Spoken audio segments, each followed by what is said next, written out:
Salve, amada Igreja Gloriosa, paz do nosso Senhor Salvador Jesus Cristo. Eu gostaria de estar falando com os irmãos hoje sobre o ato de reconciliação do cristão.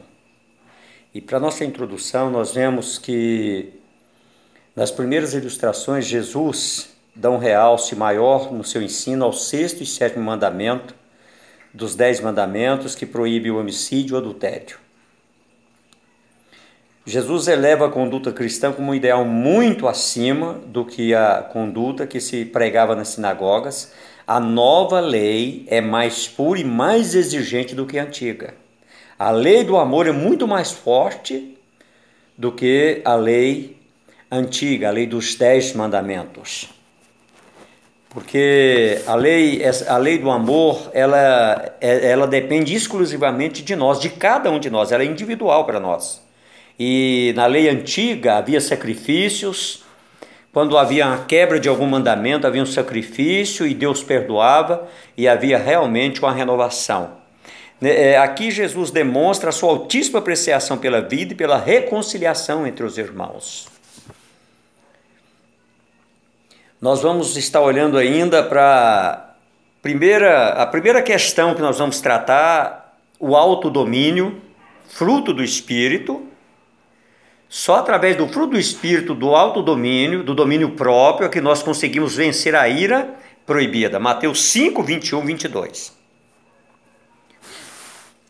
Não nos esqueçamos, no entanto, que Deus deu ao Estado o direito e a responsabilidade de punir os malfeitores. Romanos 13, 1 e sequência. Nós precisamos compreender, os escribas e fariseus já achavam que não cometendo homicídio, estavam cumprindo todo o sexto mandamento. Os discípulos de Jesus não somente não praticam o homicídio, mas nem mesmo dão lugar à cólera, por meio da qual poderiam destruir o irmão. A ira precede o homicídio e é destruidora das relações. Nem toda ira é maligna. E até mesmo os seres humanos, pecadores, podem, às vezes, sentir a ira justa. Contudo, sendo pecadores, devemos assegurar que até mesmo esta ira justa seja tardia em aparecer e rápida em desaparecer. Segundo John Stott, Efésios 4, 22, 27. Nós vamos olhar ainda para as consequências quando aparece essa ira e ela não é controlada, lá no verso 22. Quem irar contra o seu irmão será réu de juízo. É uma ação tão criminosa quanto o assassinato. Outra consequência. Quem disser ao seu irmão nécio será réu do conselho sinédrio. O termo usado aqui é raca, no grego, que significa imbecil, louco e insensato. Todo aquele que odeia seu irmão é assassino. 1 João 3,15. Nossos pensamentos, olhares e palavras indicam que, como algumas vezes, nos atrevemos a dizer, gostaríamos que morresse. Um desejo assim torna a pessoa culpada às mesmas penalidades às quais o homicídio se expõe. Não em um tribunal humano, mas diante do tribunal de Deus, segundo John Stott. Terceira consequência. Quem disser ao seu irmão louco será réu de fogo do inferno. A palavra louco tem o sentido de renegado ou condenado.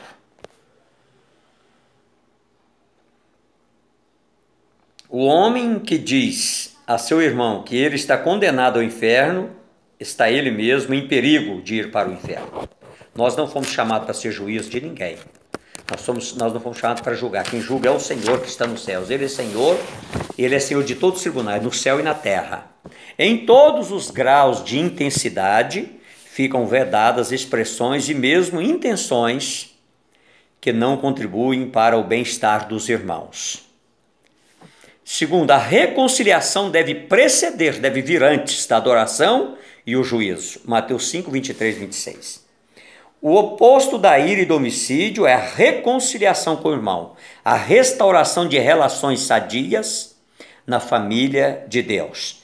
Prestar o verdadeiro culto a Deus é uma tarefa do reconciliado.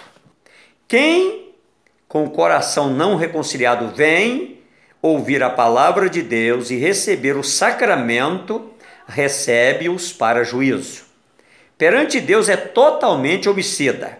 Em Jesus confundiram-se culto e serviço ao irmão em uma unidade, segundo Bonhoeffer. Vejamos alguns conselhos. Primeiro, tão logo o irmão se dê conta de sua ofensa, trate de reconciliar-se com seu irmão, não importando que seja no momento do culto ou fora do momento do culto. Quando você chega no culto, você precisa estar reconciliado, tratado. Como que você vai dizer que Deus está tratando com você, você não consegue tratar com o teu irmão que está do teu lado?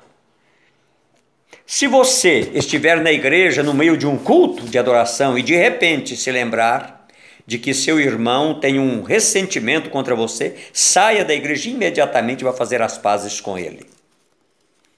Primeiro vá, depois venha. Primeiro vá reconciliar-se com seu irmão, depois venha e ofereça adoração a Deus. Você precisa compreender que o Senhor Jesus mesmo fala para nós que se você ofertar e você não reconciliar, não houver um quebrantamento, o Senhor não aceita a oferta. Se você jurar pelo altar e houver um problema, você precisa resolver a pendência que há para que Deus te aceite. Nós precisamos compreender isso, meu querido. Nosso Deus é um Deus de justiça. Segundo, as ofensas devem ser esclarecidas, confessadas e perdoadas de modo concreto e sem demora. Nós não podemos deixar para amanhã o que nós podemos fazer hoje. Lá em Efésios fala para nós que o sol não pode se pôr sobre a nossa ira. Nós precisamos saber o seguinte: olha, eu preciso resolver as minhas questões dentro do dia. Eu não posso ir virando, sabe por quê? Porque isso, se você for prolongando, isso vai virando uma raiz de amargura, isso vai prejudicando não só você, mas as pessoas que estão à sua volta. Você vai sendo uma pessoa amaldiçoada. Aquilo vai virando uma coisa, vai virando um ressentimento profundo. Quando você dá por si, aquilo virou uma mágoa tremenda. E aquilo impede você, aquilo causa em você até enfermidades. Enfermidades físicas que a medicina não consegue descobrir. É por isso que nós precisamos saber que o poder da reconciliação ele é muito forte na conduta cristã. Num sentido mais avançado, devemos também estar em acordo com Deus. Ele é o juiz e o justificador. Ele impõe a nós as condições e ele dirige o tribunal dos céus e da terra. Ele é Senhor em todo o tempo, em todo lugar e a toda hora. Você precisa compreender isso. Amém? Entre em acordo com Deus. Talvez você não esteja mais vivendo neste mundo amanhã de manhã. E então você estará indo para a eternidade. Entre em acordo com Deus sem demora, enquanto você está com Ele a caminho. Lloyd Jones. E para concluir, Jesus não anulou o sexto mandamento, não cometerás homicídio. Pelo contrário, ele ampliou, elevando até os nossos sentimentos coléricos e palavras de maldição. O crente tem os recursos espirituais para amar, Romanos 12, 1. Abençoar, Romanos 12, 14. Exortar, Hebreus 13, 13.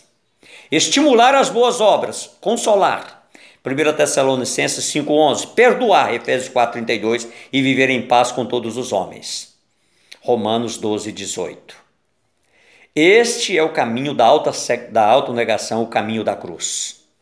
Sem cruz não tem céu. Sem cruz, sem estrada estreita. Ter recursos para matar, maldizer, irar-se, mas abrir mão em obediência àquele que abriu mão da própria vida em nosso favor.